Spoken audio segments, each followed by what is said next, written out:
People are absolutely right when they say that Hazbin Hotel is a show with immense potential but with horrible execution.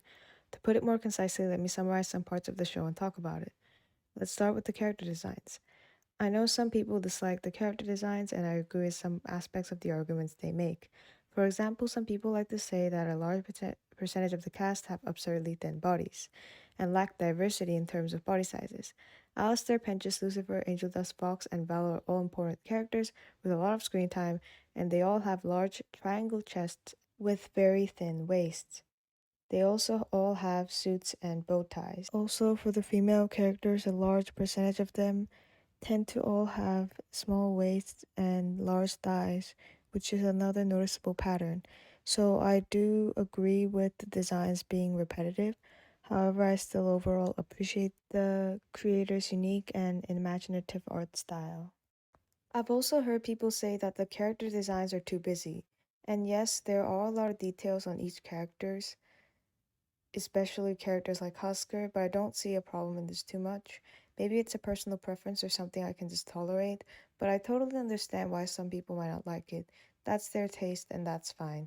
With that being said, I do think that the fight scenes will be difficult to animate because of this. Angel literally has two arms in the Loser Baby song when he and Husker are dancing. I think the designs add a lot of personality to the characters though, and I like it. Next, I want to talk about shipping. There are a lot of ships in the story, so I will only be talking about a few of them. The ones I will be talking about are Husker Dusk, Radio Static slash Radio Silence, Chaggy, Radio Apple, and Guitar Spear. I'll start with the ships that include Alistair. I find it weird that he is included in so many ships despite being asexual.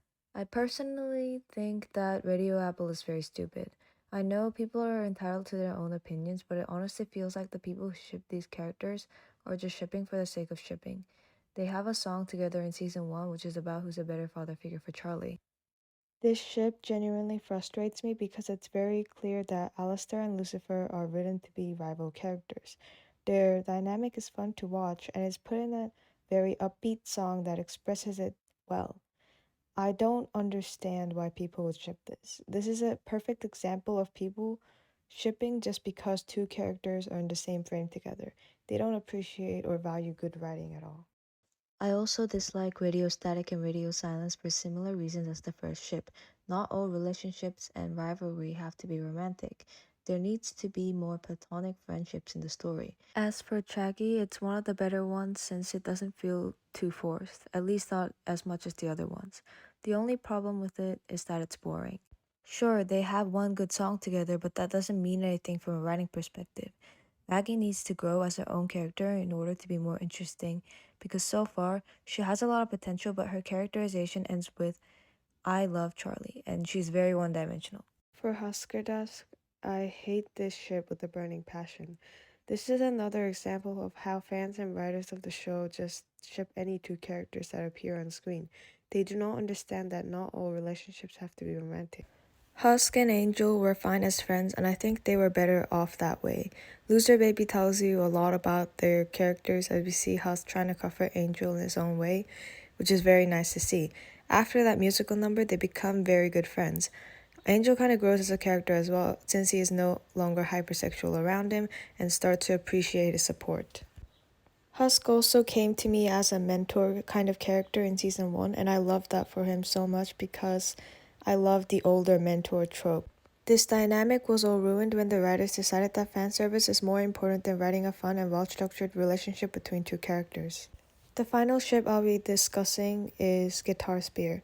I personally don't like it since their relationship was implied to be more of a boss-to-employee relationship in the first season. I feel like it would be better if we get more lore on how Lute and Adam formed their bond. For example, I think it would be better if we have it so that Lute joined the army with the goal of fighting for and defending the people of heaven, because Adam convinced her and the rest of the exorcists that the extermination is necessary on the account of the overpopulation in hell, and also because the sinners in hell deserve it. Since Lute and the other exorcists have been in heaven their whole lives, they don't know anything about human behavior. Because of this, all they see is black and white, and they are disgusted, leading to them condoning the extermination. So that was what I thought about the character designs and shipping among the fandom. I will be making a part 2 video on other aspects of the show and giving my take on it. I apologize for the messy editing.